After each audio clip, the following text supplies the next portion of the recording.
গুটি আম নামানোর মধ্য দিয়ে রাজশাহীতে শুরু হলো মৌসুমের প্রথম আম পাড়া। সকাল থেকে জেলার বিভিন্ন স্থানে চাষিরা গুটি আম পাড়তে শুরু করেছেন।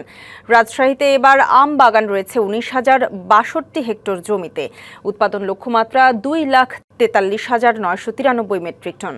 চাষিরা বলছেন, অনুকূল আবহাওয়া ও ভালো দাম পেলে এবছর লাভবান হবেন তারা। এদিকে গত রবিবার বিকেলে আনুষ্ঠানিকভাবে ম্যাঙ্গো ক্যালেন্ডার ঘোষণা করা হয়। ক্যালেন্ডার অনুযায়ী আজ থেকে সব ধরনের গুটি আম নামানো যাবে। এরপর পর্যায়ক্রমে অন্যান্য উন্নত জাতের আম পাড়া শুরু হবে। বাজারে পরিপক্ক আম সরবরাহ নিশ্চিত করতে সময়সূচি অনুযায়ী চাষিদের গাছ থেকে আম নামানোর আহ্বান জানিয়েছে প্রশাসন। অপরিপক্ক আম গাছ থেকে নামিয়ে বাজারে নিলে আইনানুগ ব্যবস্থা নেওয়া হবে।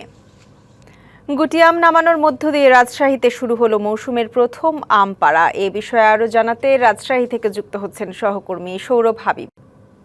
সৌরভ, আজ থেকে আম পাড়া শুরু হচ্ছে, চাষিরা কি বলছেন, মৌসুমের শুরুতে দাম কেমন জানাবেন? আপনাকে জানিয়ে রাখছি যে আজ থেকে গুটি আম নামানো হচ্ছে। রাজশাহী অঞ্চলে কিন্তু গুটি আমের পরিমাণ খুবই কম। এই অঞ্চলে বিশেষ করে লক্ষণভোগ, খিরসাবাদ, ল্যাংড়া, গোপালভোগ এই জাতীয় ভালো আমগুলোর বাগানই বেশি। আর গুটি আমের পরিমাণ খুবই কম, যে কারণে এই আমগুলো আজকে থেকে নামানো শুরু হলেও কিন্তু আসলে প্রকৃত যে আমের মৌসুমের বলা যায় সেটা কিন্তু আজকে থেকে শুরু হচ্ছে না। আজকে শুধু গুটি আম নামানো হবে এবং ভালো আমের যে জাতগুলো বলা যায় যে 22 মে থেকে গোপালভোগ আম নামবে।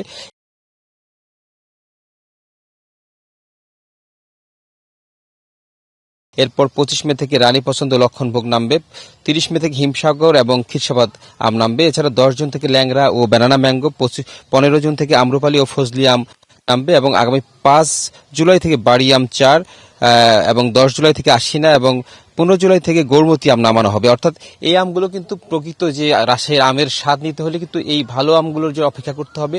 তবে আপনাকে মাধ্যমে দর্শকদের জানিয়ে রাখছি যে যদিও 22 মে থেকে নামানোর কথা রয়েছে এবং এটা প্রশাসনিকভাবে সিদ্ধান্ত হয়েছে, তারপরেও কিন্তু আমরা দেখেছি যে রাজশাহীর বাজারগুলোতে আরো এক সপ্তাহ আগে থেকেই কিন্তু গোপালভোগ আম নামানো হচ্ছে এবং নামিয়ে বাজারজাত করা হচ্ছে এবং এটা কার্বাইড দিয়ে পাকানো হচ্ছে।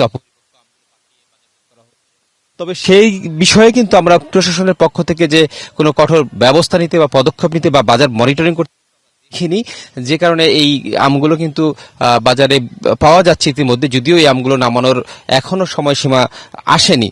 তারপরেও জানিয়ে রাখছি যে এবছর রাজশাহীর আম বাগান রয়েছে 19,062 হেক্টর জমিতে এবং এতে 780 কোটি টাকার প্রায় 2,43,993 মেট্রিক টন আম উৎপাদন হবে বলে আশা করা হচ্ছে এবং এই জন্য কিন্তু চাষিরা কিন্তু বাগানগুলোতে তাদের যত্ন নিচ্ছে, যত্নআত্তি নিয়ে আমগুলো বড় করছে এবং আর হয়তো 22 তারিখ থেকে ভালো আমের যে আসবে, আম তখন পরিপক্ক হবে, তখন রাজশাহীর আমের প্রকৃত স্বাদ গ্রহণ করতে পারবে ভোক্তারা।